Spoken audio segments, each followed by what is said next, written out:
Thank you, Madam President. Buenas tardes a todos. I'd like to start by expressing appreciation for the support of the voters that we've enjoyed in our school district. It's not a small feat, and it's a measure of how much our community values education. It shows their trust in our ability to prepare children for the demands of today's world. And we don't take that responsibility lightly. We strive every day to be heroes for our kids.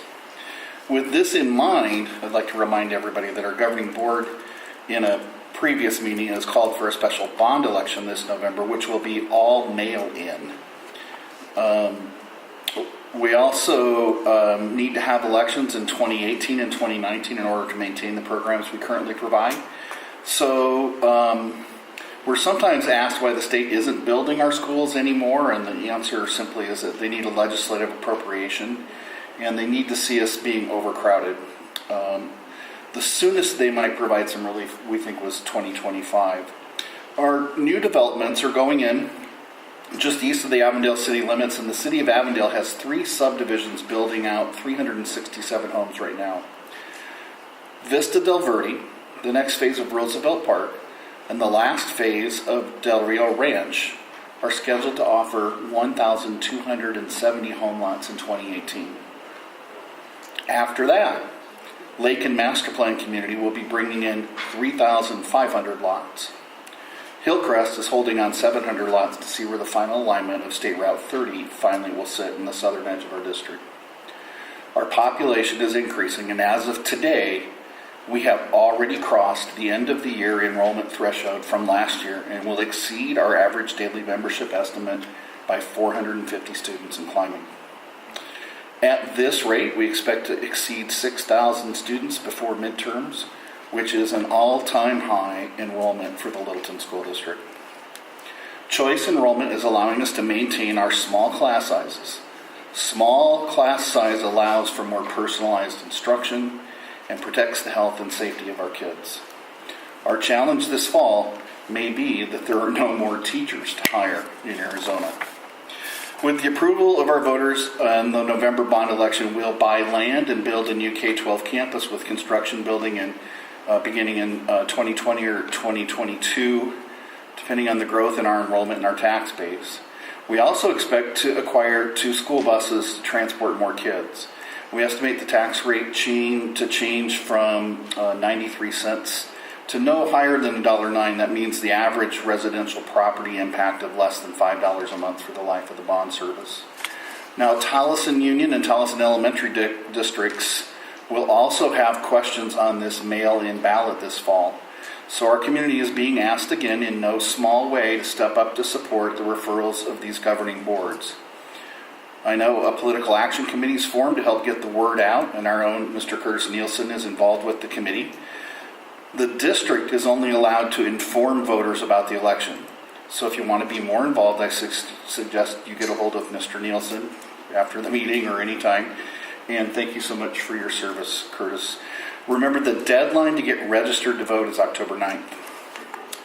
Each year, we open pre-service with a breakfast for new teachers. This year, it was sponsored by our own Southwest Food Services, and a lunch at Peter Piper donated by their general manager. They're great support for our staff. The Littleton Education Association also provided breakfast for new teachers on July 18th as part of their orientation to the district continued.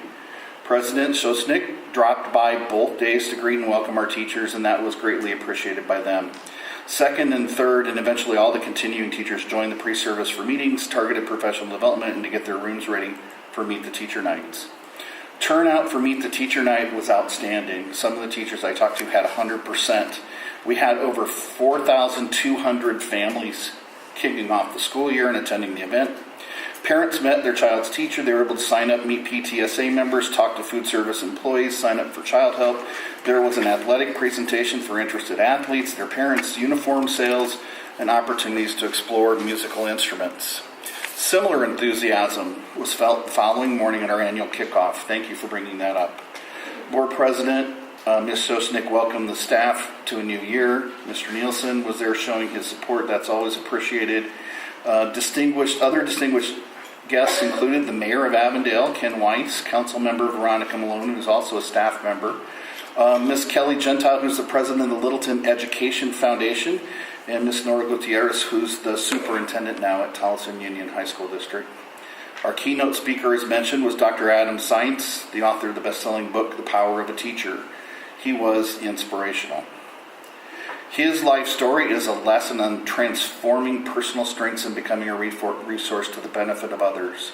He reminded us in a very intimate way that each and every one of us can and should strive to make a difference in the lives of students. Our parent involvement is off to a great start. Teachers received supplemental paychecks, which I know they much appreciated. And schools opened their doors 2 weeks ago to a lot of excitement. Teachers also get to keep their Prop 123 raises and added to the amount approved by the board last spring. Their regular pay started at the end of July. So we're well on our way. We're really pleased with the relative smoothness of the opening day. Transportation the first day was much steadier than last year as students got off the bus to attend focused programs of their choice. Students were issued temporary licenses to learn ID badges, and on the first day of school that meant IDs were used to create efficiencies in the lunch lines. Just hours before the bell rang, we can celebrate heroic efforts that paid off from all of the staff for a smooth start. Students are also able to take the badges to the library to check out books, student resources, including laptops. Expectations have been set so that students know what to wear.